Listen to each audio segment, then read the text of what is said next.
Baik, kita lanjutkan tadi terakhir kali sampai slide berikut. Flow sheet proses HPAL di Ramu, Papua Nugini, di mana antara mine site itu terpisah cukup jauh, 135 km, selarinya ditransportasikan dengan pipa ya menuju plant site. Di mana di plant site dilakukan acid leaching, high pressure acid leaching di autoclave, dilakukan netralisasi dan CCD dengan penambahan limestone untuk menghilangkan besi dan aluminium terlarut, mengendapkan besi dan aluminium terlarut, di mana untuk proses di Ramu ini tailingnya setelah dilakukan treatment netralisasi ditempatkan di dasar laut dalam atau dengan metode DSTP, Deep Sea Tailing Placement. Kemudian larutan yang kayak nikel dan kobalt dilakukan presipitasi dengan menambahkan NaOH ya. Ini bedanya dengan MHP sebelumnya tadi yang dibahas di misalnya di salah satu pabrik di Australia Barat ya, di Bulong, neutralizing agentnya adalah MgO. Nah, ini NaOH. Ada faktor teknokeekonomian yang dipertimbangkan tentu saja. Nah, baru produk akhirnya adalah MHP dengan desainnya tadi, kadar nikelnya 38,5%, kobalt 3,5%, moisture 60 sampai 65%.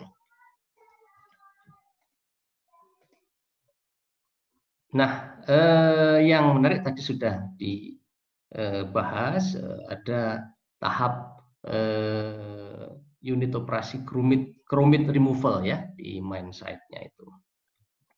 Saya tidak ulangi lagi, tadi sudah dijelaskan mengenai chromite removal ini. Berikut ini flow sheet pada unit pressure leaching-nya ya. Bisa dilihat di sini yang dimasukkan ke dalam autoclave adalah sulfuric acid, kemudian high pressure steam dari steam plant ya. Yang dihasilkan steamnya itu dari penguapan air menggunakan panas yang diperoleh dari exothermic heat pembakaran sulfur di acid plant-nya. Jadi bisa dilihat di sini prosesnya ada preparasi slari, pengentalan, kemudian ada preheating slari, 3 tahap di sini ya, 3 tahap. Ini tahap pertama menggunakan steam yang diambil dari flash tank ketiga yang tekanannya low pressure ya, tekanannya paling rendah digunakan, tentu suhunya juga lebih rendah untuk melakukan proses preheating pada preheater pertama. Kemudian dilanjutkan dengan proses preheating pada preheater kedua menggunakan steam yang diambil kembali dari flash tank kedua ya. Ini adalah MP medium pressure. Lantas yang ketiga ini dari flash tank yang pertama, di mana ini masih high pressure ya, high pressure steam, suhunya paling tinggi. Nah, digunakan pada tahap ketiga preheating ini. Lantas dipompakan dengan 2 pompa ini ya per autoclave masuk ke dalam autoclave selarinya ini. Ya, jadi itu yang Anda harus pahami. Selari yang dimasukkan ke dalam autoclave itu sudah dipanaskan terlebih dahulu ya. Di sini di Ramu ini dalam 3 tahap. Preheater tahap 1 dari flash tank ketiga ya, tahap 2 dari flash tank kedua, dan tahap ketiga dari flash tank pertama. Nah, baru nanti dari flash tank ketiga suhunya sudah diturunkan, tekanannya sudah tekanan atmosfer, dilakukan proses berikutnya untuk pemisahan mineral pengotor yang tidak larut, dan juga sebagian besi yang terlarut dengan menambahkan limestone ya. Oke, itu flow sheet proses HPAL di Ramu Plant di Papua New Guinea. Berikut ini ditunjukkan top view dari mine site di Ramu ya, di mana ada proses chromite removal dengan gravity concentrations. Kemudian berikut ini adalah Ramu HPAL plant-nya, processing plant-nya yang mendekati pantai ya. Baik, itu tadi pembahasan paparan atau deskripsi mengenai pabrik HPAL generasi ketiga ya. Nah, saya akan mensummarikan kelebihan-kelebihan proses HPAL ya, sebagian sudah dibahas juga sebelumnya. Yang pertama terkait dengan recovery nikel dan kobalt. Dibandingkan dengan proses Caron, juga proses pelindian dalam larutan asam pada tekanan atmosfer, recovery nikel dan kobalt dalam proses HPAL ini lebih tinggi ya, mencapai 95-96% dalam waktu 1 jam saja. Jadi prosesnya lebih cepat. Kemudian selektif terhadap besi, sudah dibahas sebelumnya, di mana besi yang terlarut sebagian besar mengendap kembali dalam bentuk hematit pada suhu 240 sampai 270, sehingga konsumsi asamnya lebih rendah karena pengendapan besi itu seiring dengan pelepasan ion H+. Prosesnya sudah proven meskipun terdapat permasalahan-permasalahan di dalam operasionalnya yang terkait dengan kurusi dan scaling. Jadi itu kelebihan dari proses HPAL dari sisi recovery nikel kobalt, dari sisi laju proses, dari sisi konsumsi asam lebih rendah ya. Lebih rendahnya berapa? Ya di bawah 300 kilo asam sulfat per ton biji kering. Baik, kekurangan-kekurangannya proses HPAL ini membutuhkan biaya investasi yang tinggi ya, dengan peralatan autoclave yang material konstruksinya cukup mahal, titanium, dan peralatan pendukung lainnya, capital cost-nya cukup besar, membutuhkan peralatan dengan material konstruksi yang mahal, titanium, stainless steel, biaya maintenance, biaya perawatannya tinggi, kontrol prosesnya lebih sulit relatively dibandingkan dengan proses pada tekanan atmosfer. Kemudian ada dua permasalahan operasional yang remarkable yang menjadi tantangan dalam pengoperasian pabrik HPAL ini, yaitu masalah kurusi dan scaling ya. Dua masalah yang dihadapi pada pengoperasian pabrik pada suhu dan tekanan tinggi dalam kondisi yang asam. Oke. Berikut ini sedikit mengenai permasalahan scaling. Scaling itu membentukkan deposito kerak pada dinding autoclave dan connecting pipes, juga di agitatornya ya. Untuk pengalaman muabai diperlukan 20% shutdown time ya, dari total running time untuk menghilangkan skill ini. Bagaimana cara menghilangkannya? Ya, dicuci dengan asam klorida, dibilas dengan asam klorida, dibersihkan juga secara mekanik, nanti dibilas lagi dengan air, sudah bersih baru nanti dioperasikan kembali. Tentu itu perlu waktu untuk melakukan proses maintenance itu, sehingga perlu shutdown time yang cukup lama, cukup signifikan. Komponen utama skill itu terdiri dari alunite, kompleks dari aluminium sulfat, hidroksida, kemudian juga hematit, hidronium charosite, ada bomit, aluminokromite. Ya, jadi kandungan-kandungan kromite, kandungan Al2O3 dalam biji itu menjadi concern. Kalau bisa diturunkan dengan chromite removal, juga ada kredit, ada faktor positif, dampak positif terhadap penurunan permasalahan scaling ini. Berikut ini diberikan ilustrasi pembentukan skill pada autoclave feed flank-nya di pipa-pipanya ya, kemudian juga di agitatornya. Ini skala laboratorium ya, untuk memberikan ilustrasi saja. Jadi menempel dengan kuat nih keraknya ya, harus dihilangkan dengan pencucian menggunakan asam yang lebih kuat dan juga secara mekanik ya, lepaskan dari dinding-dindingnya. Oke, kemudian saya akan membahas sedikit mengenai jenis-jenis produk akhir pabrik hidrometalurgi nikel laterit ini. Bentuk akhir dari pabrik hidrometalurgi nikel laterit dapat berupa nikel dan kobalt murni dalam bentuk katod dan briket yang sudah diproduksi, maupun dalam bentuk intermediate product yang meliputi mix nikel cobalt sulfide precipitate MSP, kemudian mix nikel cobalt hydroxide precipitate atau MHP, juga produk yang baru-baru ini dimunculkan yang meningkat kebutuhannya adalah nikel dan kobalt sulfat yang nanti digunakan untuk material prekursor katoda baterai mobil listrik atau EV electric vehicle. Kemudian juga ada bentuknya nikel dan kobalt oxide ya.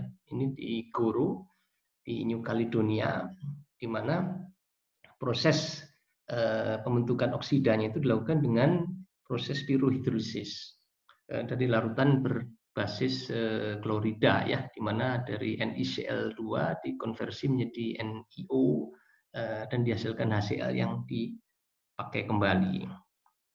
Berikut ini ilustrasi bentuk-bentuk produk akhir dari suatu pabrik hydromet nikel laterit. Berikut ini adalah contoh foto mix hydroxide precipitate dengan kadar nikel kurang lebih 40% dalam bentuk cake ya. Kemudian nikel sulfat dalam bentuk kristal, jadi NiSO4 6H2O ya. Kadar nikelnya kurang lebih hanya 22% saja, namun harganya lebih tinggi ya dari nikel logam, nikel katod ya, kurang lebih 1,1-1,2 kali lipat ya. Nah ini nanti yang digunakan sebagai bahan baku untuk material katoda baterai mobil listrik ya. Nah tugas untuk Anda jelaskan secara singkat ya kelebihan dan kekurangan MSP versus MHP ya. Diberikan waktu 1 minggu ya, ditulis tangan, nanti akan ada satu lagi ya setelah paparan slide-nya selesai. Jadi tulis tangan bisa di email, bisa di WA ke saya ya. Baik, dari MHP menjadi nikel sulfat dan kobalt sulfat, itu MHP dilarutkan kembali ya, tentu saja. Dimurnikan dengan proses solvent extraction, bisa juga dikombinasikan dengan adsorpsi menggunakan ion exchange resin sehingga nikel dan kobalt dapat terpisah, diperoleh larutan yang murni mengandung nikel dan mengandung kobalt dalam matriks sulfat, kemudian dilakukan kristalisasi. Ya, NiSO4, CuSO4 ini menjadi material untuk katoda baterai EV. Ini untuk kobalt sulfat warnanya merah ini ya, dalam bentuk kristal. Dari nikel sulfat, kobalt sulfat, bagaimana menjadi material prekursor katoda baterai katakanlah lithium NMC atau nikel manganis kobalt oxide, dilakukan pencampuran di mixer satu ini, mangan sulfat, nikel sulfat, kobalt sulfat, jadi semuanya dalam bentuk sulfat prekursornya dicampur, lantas dikonversi menjadi bentuk karbonatnya di mixer 2 dengan menambahkan sodium karbonat, menambahkan amonium hidroksida di dalam continuous stir tank reaktor ini ya. Kemudian dilakukan pemisahan solid liquid, nanti airnya dipakai kembali, presipitat karbonatnya dilakukan filtrasi, dilakukan pengeringan, lantas dicampur, di mixing dengan litium karbonat Li2CO3. Nah, campuran karbonat ini nanti dilakukan sintering, dilakukan deaglomerasi sehingga diperoleh prekursor katoda NMC baterai ya, Li NiX COY MnXO2 dalam bentuk oksidanya ya. Jadi ini adalah flow sheet proses preparasi material prekursor katoda baterai LiNMC. Di mana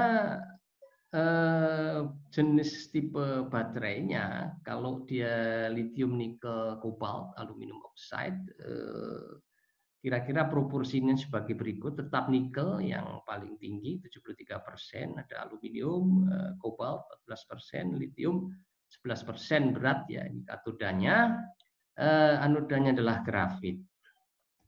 Nah, kemudian untuk tipe lainnya tadi di sini ya, lithium cobalt oxide, ini nikel kobalt aluminium. Nah, yang saat ini banyak dikembangkan adalah tipe NMC 111. Ini adalah fraksi mol dari nikel, mangan dan kobaltnya ya.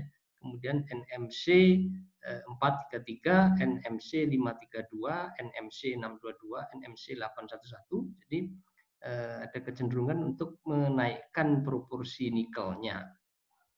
Ya, jadi ini persentase nikelnya ini pada berbagai tipe. Yang warnanya abu adalah manghan, kemudian kobaltnya yang warnanya biru. Ya, yang paling tinggi harganya ya kobalt ya. Kemudian nikel, kalau manghan cukup murah, tapi juga tidak bisa 100% disubstitusi ya, khususnya untuk tipe NMC ini. Kalau LCO, NCA nggak ada ya. Namun ada konsekuensinya ketika tidak menggunakan manghan ya. Sekira itu tidak akan dibahas lebih lanjut di kuliah ini.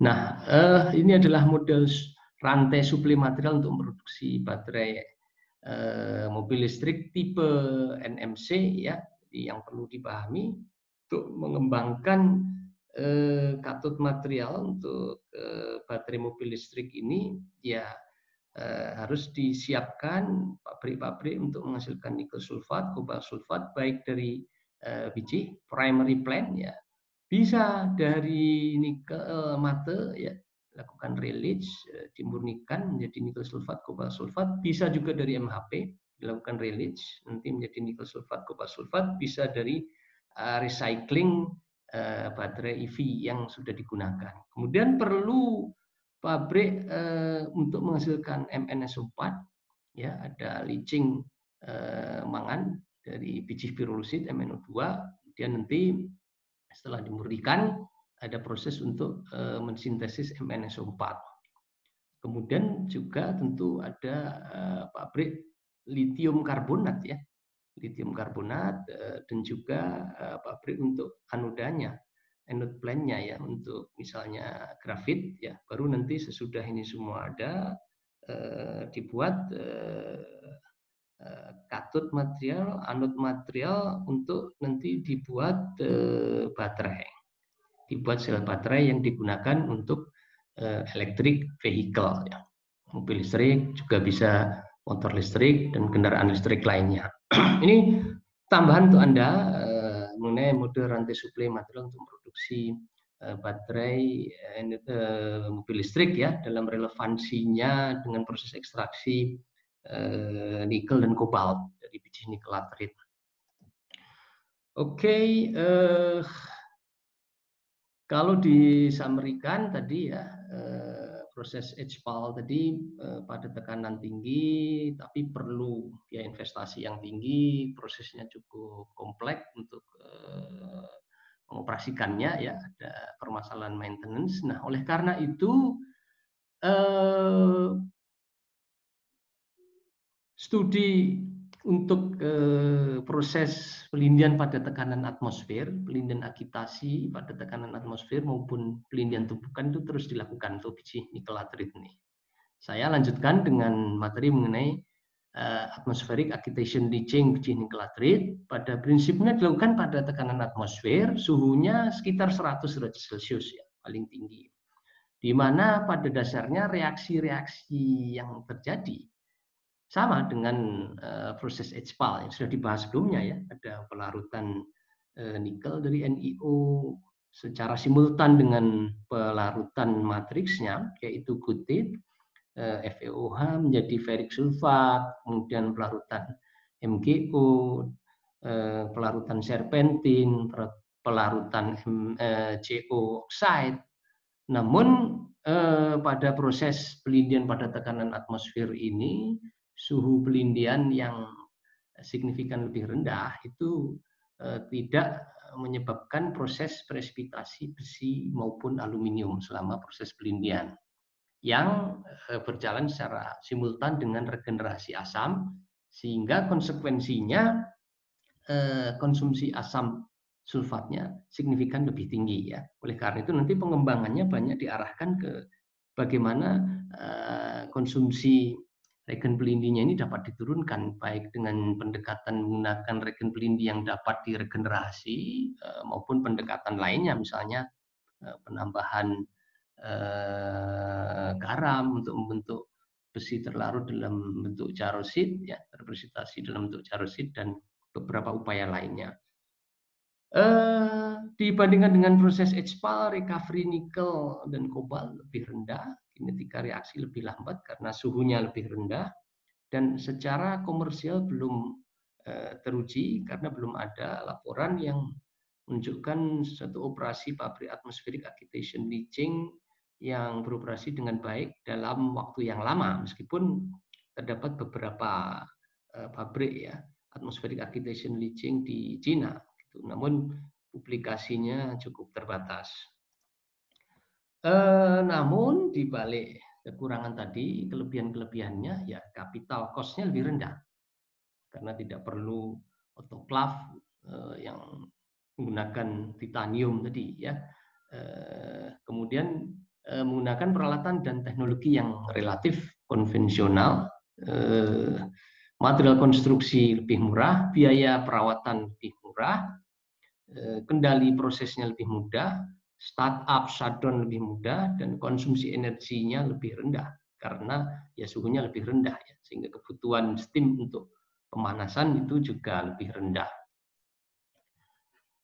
Oke, beberapa pengembangan dalam teknologi atmospheric agitation leaching, di antaranya yang pertama penggunaan leaching agent yang dapat diregenerasi. Leaching agent yang dapat diregenerasi misalnya asam klorida atau HCl, asam nitrat HNO3 seperti pada proses-proses Jaguar, Intech ini menggunakan HCl, POSCO juga menggunakan HCl, Arni POSCO HCl juga ya. Kemudian direct nickel menggunakan asam nitrat yang dapat diregenerasi. Kemudian penggunaan air laut atau penambahan garam untuk mempresipitasi besi sebagai sodium charoxide.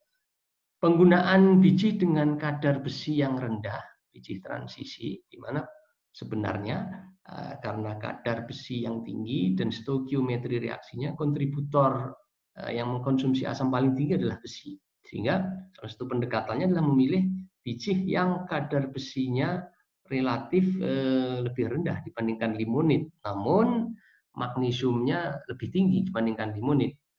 Nah, perhitungannya nanti konsumsi asam sulfatnya dapat diturunkan ya dengan ore selection ini. Selain itu juga membatasi waktu pelindihannya sehingga recovery nikel mencapai level tertentu tidak maksimal, namun konsumsi asam sulfatnya dapat ditekan sehingga secara keekonomian prosesnya menguntungkan. Kemudian ada pengembangan lainnya adalah proses pre-reduksi sebelum dilakukan leaching. Untuk proses Jaguar, nikel dan kobalt dilindi dengan menggunakan campuran HCl dan MgCl2, larutan HCl dan MgCl2. Pemurnian larutan dan recovery MHP dilakukan dengan cara presipitasi menggunakan MgO yang dihasilkan dari proses pirohidrolisis larutan MgCl2, ya, sesuai dengan reaksi berikut. Ini terdapat di dalam flowsheet prosesnya, ya. Sebagai berikut, setelah leaching larutan asam klorida dan MgCl2, pemisahan solid liquid, ada pemurnian dengan menambahkan MgO.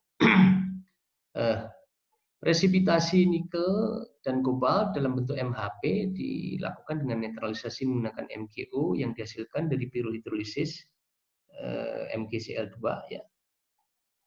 Di mana produk MHP itu diperoleh dari presipitasi nikel dan kobalt tahap pertama, ya.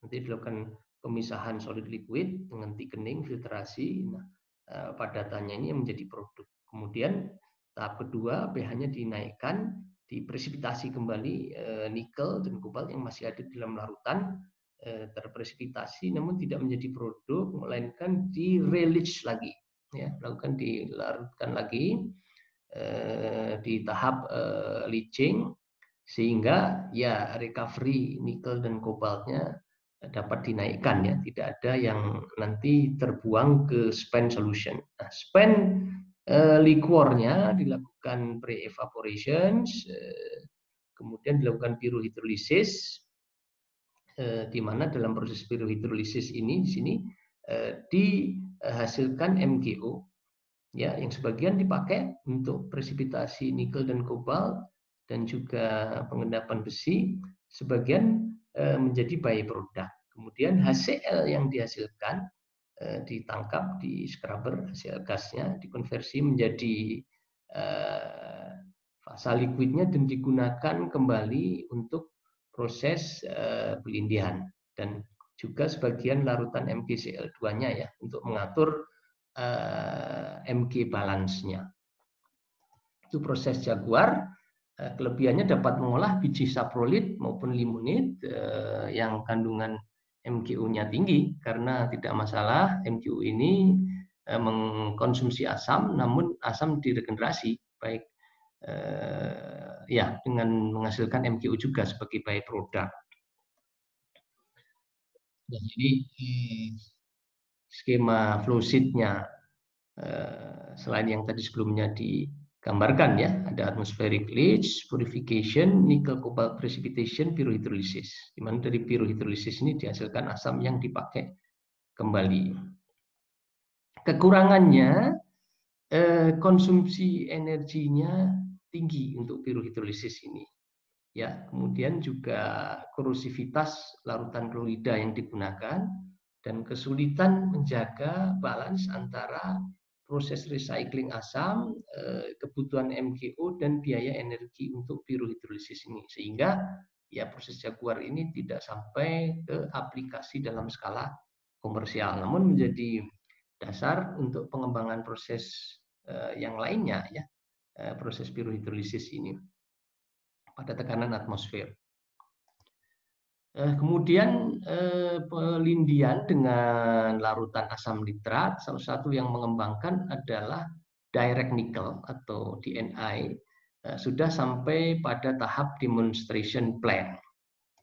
Pada dasarnya di dalam larutan asam nitrat, nikel larut, kobalt larut, ya, kemudian besi dalam bentuk hematit dan kutit juga larut, alumina, magnesia, semuanya larut, ya, mengkonsumsi asam nitrat.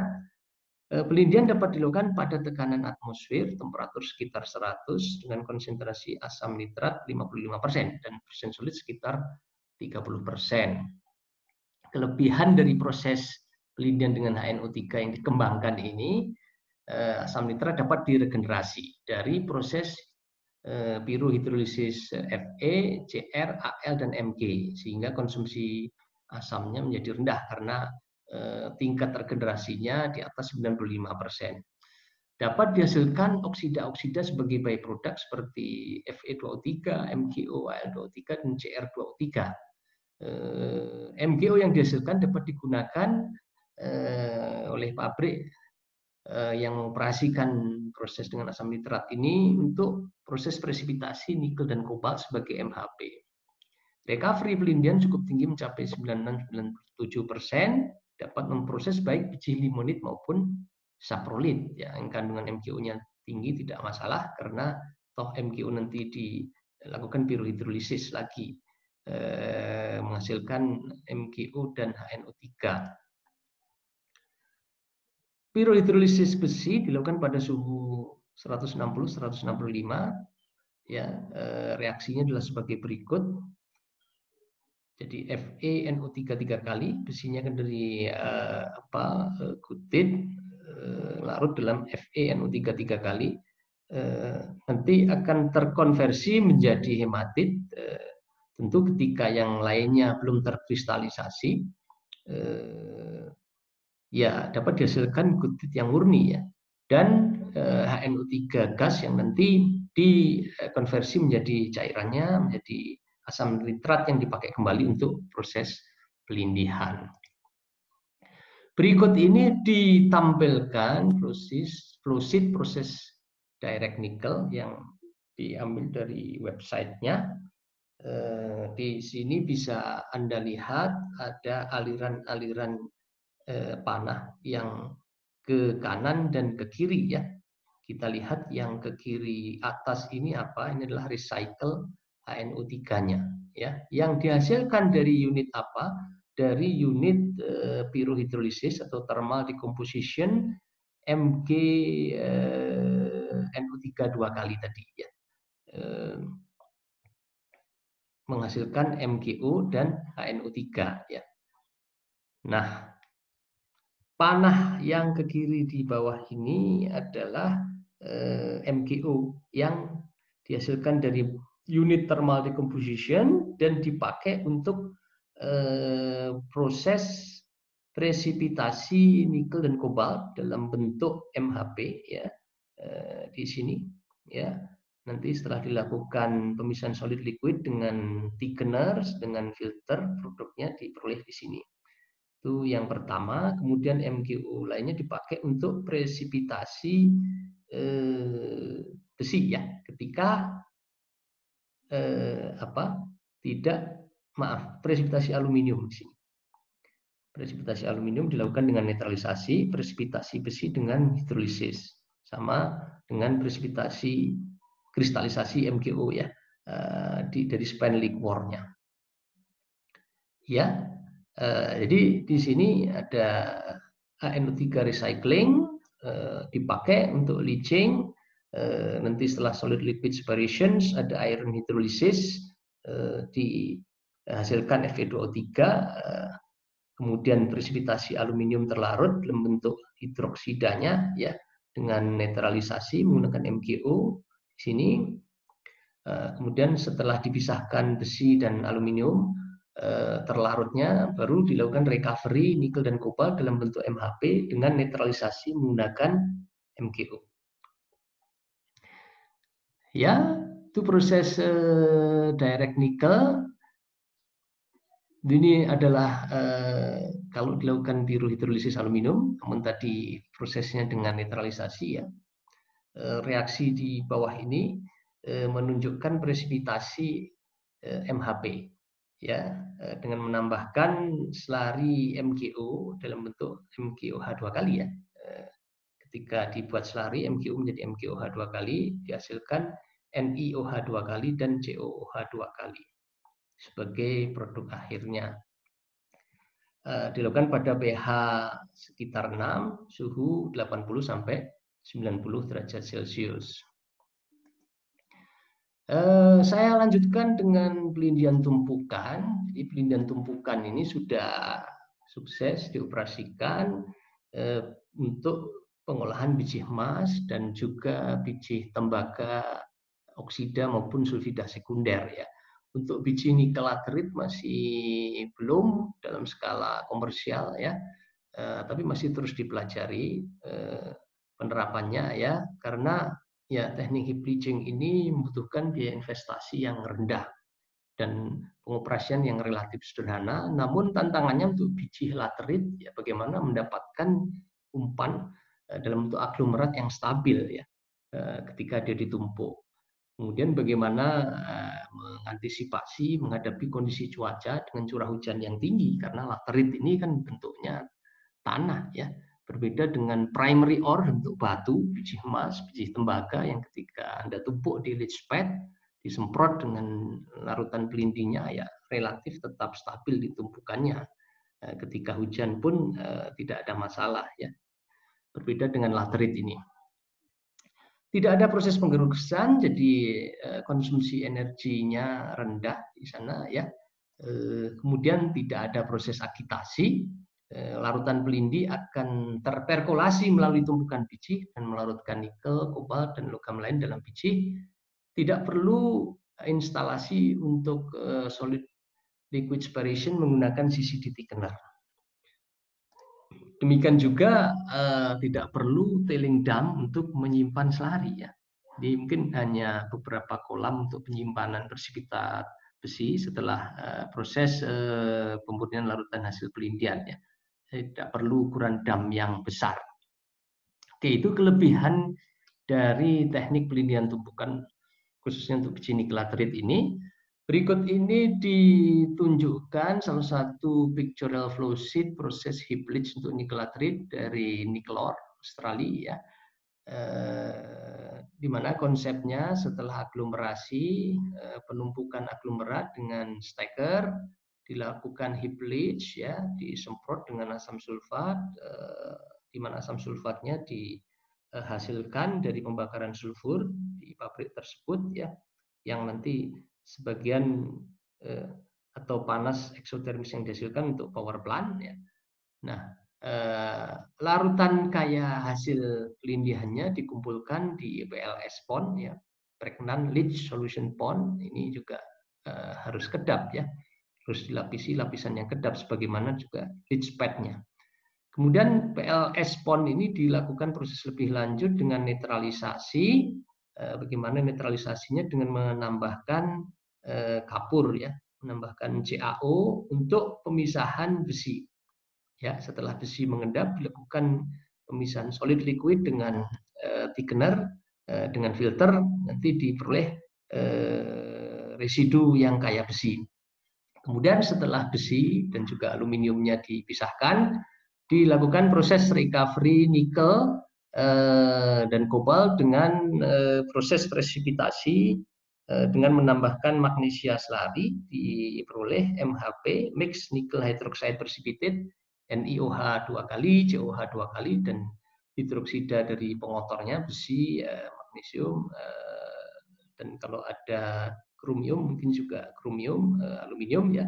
Dilakukan pemisahan solid liquid dengan thickening, dengan filtrasi. Nah, produknya nikel kobalt hidroksida bukan produk akhir dari rancangan flow sheet ini. Nah, spent liquornya dilakukan pemisahan manghan dan sebagian besi, baru nanti kalau berlebih harus ditempatkan di suatu atau selarinya juga ditempatkan di tempat penyimpanan selari. Baik, ini contoh diagram alir pictorial pelindihan tumpukan untuk biji nikel laterit. Beberapa project heap leach nikel laterit di dunia yang secara intensif melakukan itu adalah Karaldak dari European Nickel di Turki, melakukan demonstration plan pada tahun 2004. Namun dalam perkembangannya tidak sampai ke aplikasi komersial, namun justru berubah saat ini, berganti, perusahaannya berusaha mengembangkan proses atmospheric agitation leaching. Kemudian juga yang relatif baru ini NI West di Australia merencanakan untuk mengolah biji saprolid dengan heap leach, kapasitas produksinya 15.000 ton per tahun nikel dalam bentuk nikel karbonat. Kemudian Piauí di Brasil, total kapasitas produksinya 22.000 ton dalam bentuk MHP, juga seromatoso di PHP Billiton di Columbia, juga Yunantin Group di Cina direncanakan memproduksi atau dilaporkan sudah memproduksi 1.000 sampai 2.000 ton per tahun nikel dengan proses heap leach. Kemungkinan bentuk produk akhirnya adalah MHP. Berikut ini ditunjukkan beberapa foto aktivitas heap leach di pilot plant heap leach Skaldak di Turki. Ini adalah foto dari heap selnya, ya, yang ditumpuk di atas leach pad, ya, yang di bagian bawahnya dilapisi lapisan yang kedap, ya, di mana larutan asam, larutan hasil penelitian tidak dapat keluar ke lingkungan. Kemudian di atas leach pad ini nanti dilapisi dengan pasir untuk melindungi lapisan geomembrannya ini, HDPE, High Density Polyethylene. Nah, di atas pasir ini nanti dipasang jaringan pipa yang berlubang, perforated pipe. Kemudian di atasnya dipasang kerikil sebagai media filtrasi atau gravel. Nah, baru di atasnya ditumpuk biji, terus disemprot dengan larutan asam. Proses pemisahan solid liquidnya secara filtrasi natural melalui lapisan gravel tadi, ya, sehingga yang diperoleh adalah sudah berupa solution, bukan slurry, dialirkan melalui jaringan pipa tadi menuju ke pregnant leach solution pond seperti pada gambar berikut, ya, disimpan di sini, di mana nanti dari PLS pond ini diproses lebih lanjut di processing plant. Di situ dilakukan presipitasi besi di serangkaian tangki agitator, dipisahkan dengan thickener, filter, baru nanti dilakukan proses presipitasi nikel dan kobalt terlarut dalam bentuk mixed hydroxide precipitate. Nah, jadi summary kelebihan kekurangan proses heap leach, ya, capital cost-nya lebih rendah karena tidak membutuhkan peralatan dengan material konstruksi yang mahal, tidak diperlukan peralatan untuk grinding dan agitasi, tidak diperlukan peralatan untuk counter current decantation untuk memisahkan non-soluble residunya, memisahkan larutan kayak hasil penelitian, dan tidak diperlukan atau hanya diperlukan sedikit saja fasilitas untuk penimbunan spent slurry, ya, karena tidak dihasilkan slurry yang non-soluble solid. Jadi nanti spent ore-nya, ya, masih ada di leach pad. Setelah dilakukan pencucian, netralisasi, bisa nanti dipindahkan, ditempatkan di tempat penimbunan misalnya waste dari tambang, ya, atau bisa direklamasi di tempat di mana ditumpuk leach pad-nya itu, ya.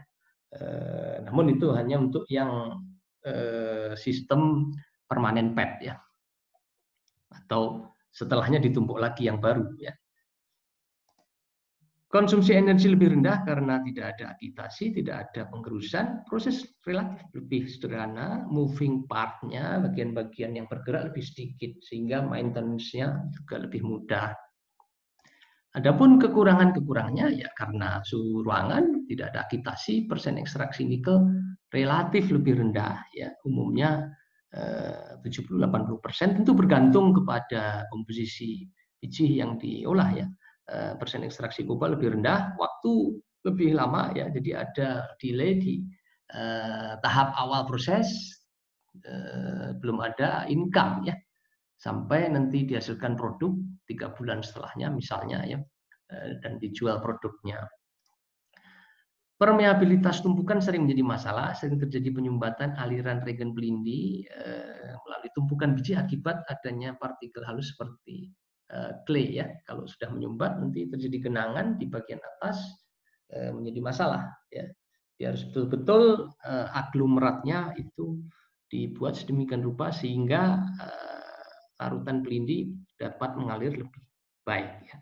Nah, itu harus dilakukan pengujian di laboratorium, bagaimana komposisi dari bijinya, ya, dan bagaimana misalnya proporsi antara limonit dan saprolit di umpan yang dilakukan aglomerasi dan dilakukan proses heap leach. Bergantung faktor cuaca, ya, jadi ketika hujan, ya, nanti bisa menjadi slurry, ya. Oleh karena itu teknik ini membutuhkan proses heap leach, irigasi di bawah cover ya. Jadi heapnya, tumpukannya itu harus ditutup sehingga nanti air hujan ya dapat dialirkan melalui saluran drainase tertentu, tidak masuk ke tumpukan biji, karena kalau masuk nanti terjadi netralisasi, aglomeratnya bisa pecah menjadi selari, nikel yang terlarut bisa mengendap dalam bentuk hidroksidanya, dan hal lain yang menimbulkan dampak negatif terhadap proses. Perlu area untuk penumpukan biji yang luas, jelas ya, untuk menghasilkan tingkat produksi tertentu, yaitu harus dihitung berapa tonase biji yang harus ditumpuk di leach pad dalam 1 tahun misalnya. Untuk mempelajari keefektifan proses heap leach, perlu dilakukan pengujian di laboratorium, yaitu beberapa pengujian ya, tentu analisis komposisi biji, mineralogi biji itu perlu dilakukan dengan XRF, XRD, lantas kolom leach test ya, untuk mengetahui leach amenability, seberapa tinggi tingkat recovery nikel, kobalt, juga besi dan aluminium yang terlarut. Berikut inilah ilustrasinya, kolom leach test yang dilakukan di laboratorium hidrometalurgi beberapa tahun lalu ya. Ada 6 kolom ini. Terlihat ya, bisa Anda lihat di sini ketinggian dari tumpukan bijinya bervariasi karena ini pelarutannya juga bervariasi ya, laju pelarutannya. Itu yang sudah rendah ini ya laju pelarutannya lebih tinggi ya. Di mana ingat komposisi utama limonit itu besi ya. Ketika besinya larut ya nanti cepat merosotnya ya. Kolom tes ini dilakukan dalam small kolom 15 sampai 20 cm diameternya, ketinggian 2 meter. Kemudian masih perlu untuk mendapatkan keyakinan pengujian dengan big kolom, diameternya 2 meter, ketinggiannya 6 meter, dan lebih meyakinkan lagi bila dilakukan tes heap seperti yang tadi ditunjukkan di Caldac project tadi ya. Nah, dari situ nanti akan diketahui recovery nikel dan kobalt dan laju pelarutannya ya sebagai fungsi waktu, serta kondisi terbaik untuk aglomerasi bisa diuji di agglomeration test, juga percolation test lain juga di kolom leach ini ya. Berapa penambahan asamnya pada proses aglomerasi dosisnya, dan juga berapa rasio antara biji limonit dan saprolit yang digunakan sebagai umpan heap leach ini ya. Jadi pada proses aglomerasi itu sudah ditambahkan asam sulfat ya, untuk mekanisme pembentukan binder juga di situ. Nah, ini contoh hasil kolom leach test profile nikel terlarut, ekstraksi nikel sebagai fungsi waktu ya. Jadi terlihat ini sebagai fungsi konsentrasi asam sulfat juga. Pada konsentrasi asam sulfat yang lebih tinggi ya, persen ekstraksi yang diperoleh setelah 120 hari juga lebih tinggi dibandingkan konsentrasi asam sulfat yang rendah. Tentu konsekuensinya ya konsumsi asamnya lebih tinggi dan logam pengotor lain yang terlarut juga lebih tinggi. Ini pada nisbah limonit saprolit 40-60 ya. Jadi saprolitnya lebih banyak. Ini dari laporan pekerjaan saya dengan Pak Edi Sanwani tahun 2011 yang lalu. Masalah penyumbatan ini juga dapat diketahui dari hasil kolom leach test. Jadi di sini terlihat terjadi clogging ya karena penggumpal. Ini terutama karena adanya kandungan clay. Jadi mungkin perlu dilakukan desliming terlebih dahulu untuk mengurangi kandungan clay, juga tentu pengaturan komposisi umpan. Ini mengacu dari Stimson dan Smith tahun 2009. Pertanyaan yang kedua, selain yang pertama tadi, kelebihan kekurangan MHP versus MSP adalah pada proses pelindian tumpukan biji laterit ini dilakukan blending tadi ya, limonit dan saprolit. Jelaskan alasannya mengapa dilakukan blending ini ya. Nanti Anda tulis tangan nomor 2 ini, yang nomor pertama tadi kelebihan dan kekurangan MSP. Diberikan waktunya 1 minggu ya. Nanti Anda foto, Anda WA-kan kepada saya. Baik, untuk hari ini sesi ketiga ya, proses ekstraksi nikel dari biji latrit sampai di sini. Silakan kalau ada pertanyaan dapat disampaikan kepada saya. Terima kasih. Selamat pagi.